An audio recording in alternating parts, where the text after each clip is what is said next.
What's going on, everybody? Today we're going to be reviewing a startup pitch. I'm going to be commenting on their body language as well as their verbal language and just making commentary on how I would do things differently if I was them. Hi, I'm the CEO and founder of springleap.com. All right, so right off the bat, would I don't know if you noticed that really quickly, but he was introducing himself. He's like, "Hi, I'm the founder," and then he had to turn around to make sure that he actually was the founder. You don't want to start off your presentation like that. Let's see. I'm gonna mute it so that we can see it. You got it. I'm the founder of, and then he turns around. This is one of the things that you don't want to do whenever you're starting any kind of presentation. You don't want to convey insecurity. And at this point, it's fine. I get it, right? He might not be used to doing that many presentations in front of an audience of people, but you can't display that. You have to practice this by yourself with people giving you feedback. Don't look back and be like, wait, am I really the founder and CEO? Springleap.com, where we're changing the way that market research is being done today. All right, we're changing the way that market research is being done today. You don't want to, start by giving your value proposition off as that vague. That's a really vague value proposition. We're changing the way market research is done today.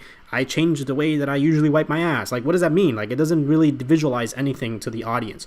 You want to always position your value proposition as a pain point that an actual human being goes through. So find a real person that likes the movies, watched Infinity Wars last weekend, and actually describe the user experience of why whatever it is that they do, in this case market research, sucks, and what are you doing differently to change it. Is this a big problem that we're solving? Well, yeah, it is. Did you guys hear that? Is this a big problem that we're solving? Well, shit, I'm not sure. Fuck it. Yeah, it is. You don't, again, this goes back, and I'm not I'm not trying to pick on this guy or whatever. I think this is just a really good example of a lot of things that people who give presentations go through when they're inexperienced. You gotta own it. Let me tell you why this is a big fucking problem. And yeah, you're cussing a little bit and you might rub off people the wrong way, but they're definitely engaged at that point, right? And they're paying attention more so than if you were to just be like, is this a problem? Maybe, I'm not sure. So I'm going to show you how big just now. Well, our objective is to become the creative utility. Another thing worth mentioning is that notice how he continues to look back at the screen. He's sort of using the screen for validation. And maybe you just want to make sure that the right slide is displaying, but what happens is you start having this kind of action going on where you're talking to people and then you're coming back into the mic and then you're sort of going out. It's a small detail, I agree, but it's distracting. To brands and agencies to get better market intelligence on any market 10 times faster than they can get it from any research house today. In that little piece, his body was actually singing with him. He was making eye contact to the panel of judges, which I'm assuming are to his left, and his body motion was actually singing with him. So that little piece was in his element. He's confident with that. Everything else has been a little bit rocky so far. How big is the problem that we're solving? We've got 180,000 vetted advertising agency experts, ranging from strategists. Let's go through that a little bit. How big is the problem that we're solving?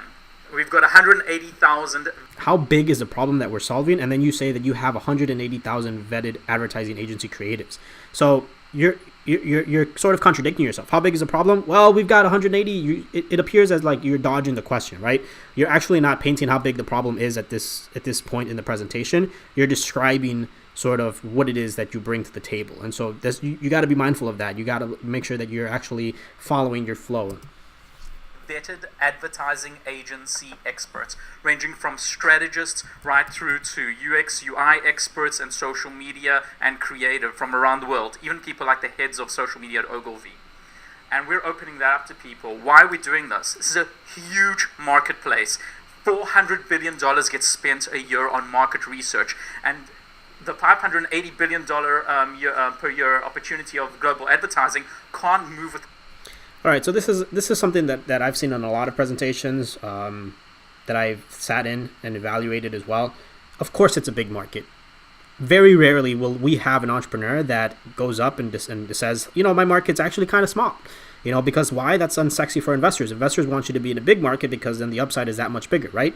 Everybody knows that. So instead of just describing the big numbers of the market size being big, what is unique about you in this marketplace? Are you sort of targeting an underserved market? Are you targeting a market that, in a unique way that is currently, not in the marketplace today? Try to tie it in a little bit to what it is that you're doing and why you're going to be successful in this market. Of course, it's a big market. Every presentation is going to say it's a big market. $580 billion per year opportunity of global advertising can't move without market research. To give you a more idea of this, Kantar makes $28 billion a year on market research. They have strong...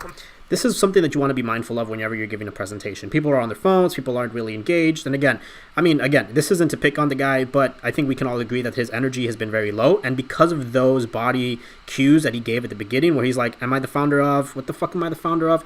And then he had to look back at the screen to make sure that he was actually comfortable with what he was saying next. It's those little small details that add up and disengage your audience. And so when you're giving a presentation, seek the feedback of your audience members. If people are looking at their phones, if people, are looking sleepy, if people aren't really paying attention, find a way to sort of snap them back into, being engaged, or just, elevate your delivery a little bit. Competitors, and there are 6,000 consumer panel companies in America alone. We've worked with some amazing clients ranging from Google right through to AMD. So another thing that I just got off mentioning, be mindful of your audience. Look at this guy. This guy right here, his head's resting on his hand. He's covering his mouth. He probably has something to say. He's probably thinking like, oh, wow, this is kind of, boring a little bit.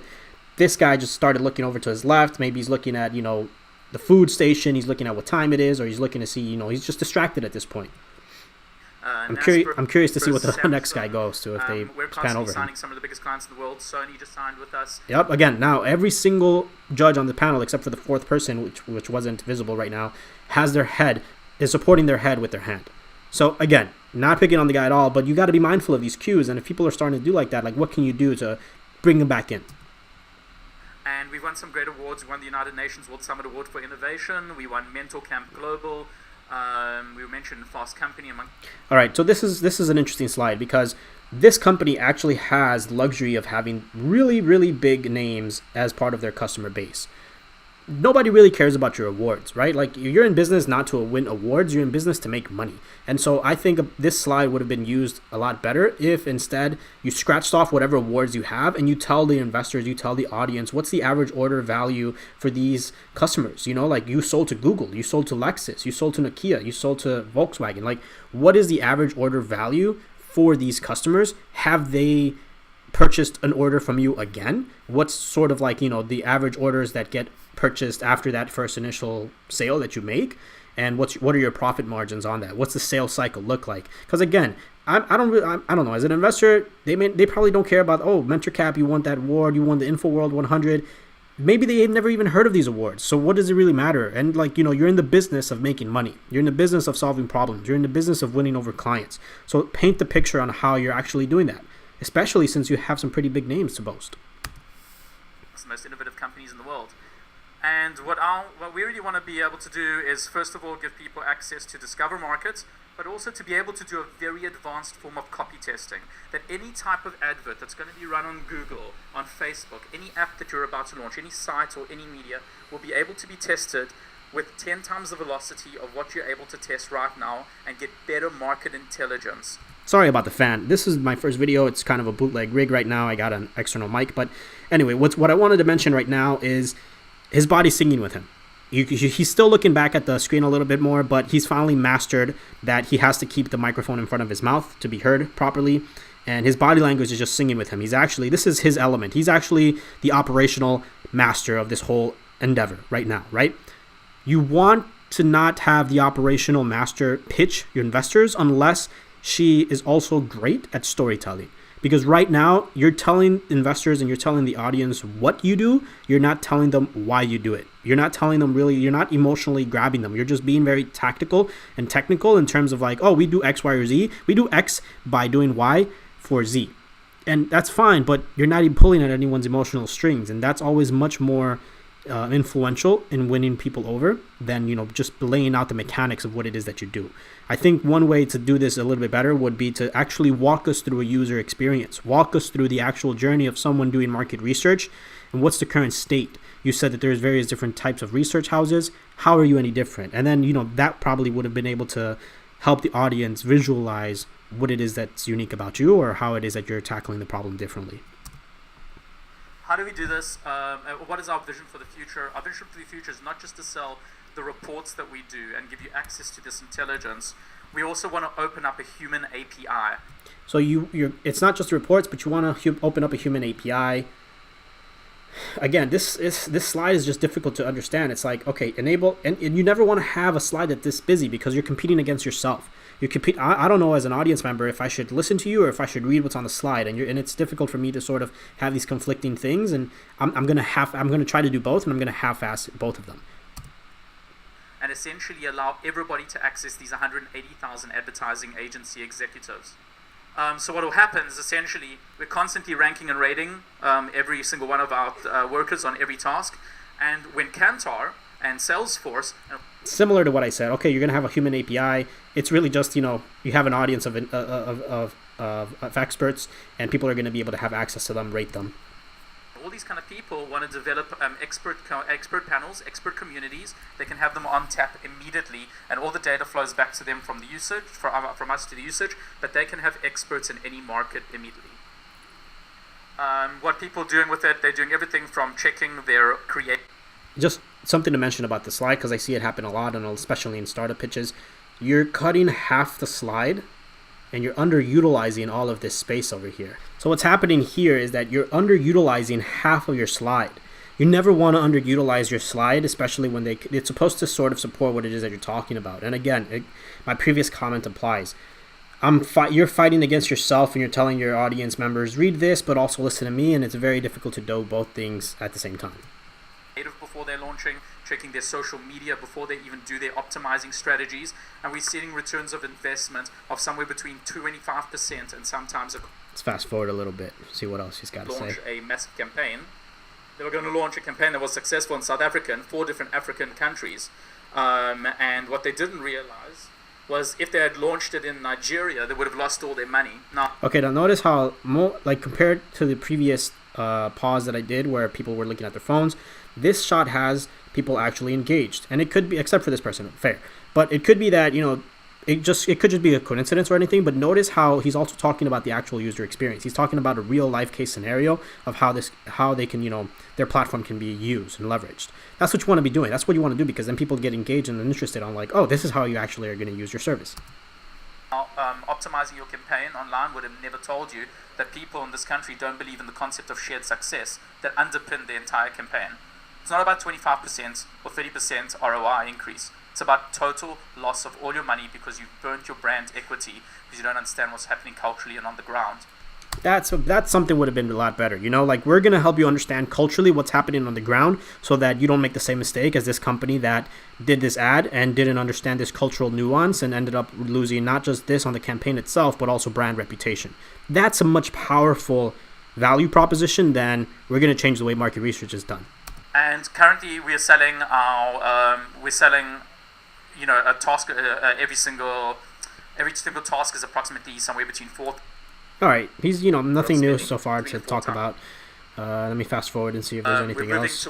We've moved to I can't add anything to the presentation that hasn't been covered already. Alrighty, so anyway, I think we can stop, right? The purpose isn't to go through the entire startup pitch. It's just to sort of illustrate and highlight a lot of common cues that people do whenever they're presenting in front of any kind of audience. And you want to be mindful of these things, and this is why it's extremely important to practice in front of a mirror. I always, whenever I'm giving a presentation, I make it a habit of practicing in front of the mirror, because then you can look at yourself and how you're actually, where are you looking? Do you look like someone that you would believe? Do you look like you're actually confident? Having a group of friends that can be honest with you is also extremely important. You don't want people to just say like, yeah, man, that was great, and inflate your ego. You want people to be constructive and give you feedback on it, because this could be your shot. I mean, these guys have some traction. Obviously, we're talking about a Techstars, startup. They have some big names on their customer base already, but there's real investors that go to these kinds of events. Or you could just, you're being recorded. This is a startup pitch that you can sort of send over to a lot of different investors, tweet it at them, send it to their LinkedIn pages, etc. That's basically what I would have done a little bit differently. I wanted to talk to you about sort of mannerisms and how you can portray yourself a little bit more confident. If you liked it, leave a like. If you want to see more content, please sure to subscribe and hit that subscription bell, and I'll see you around.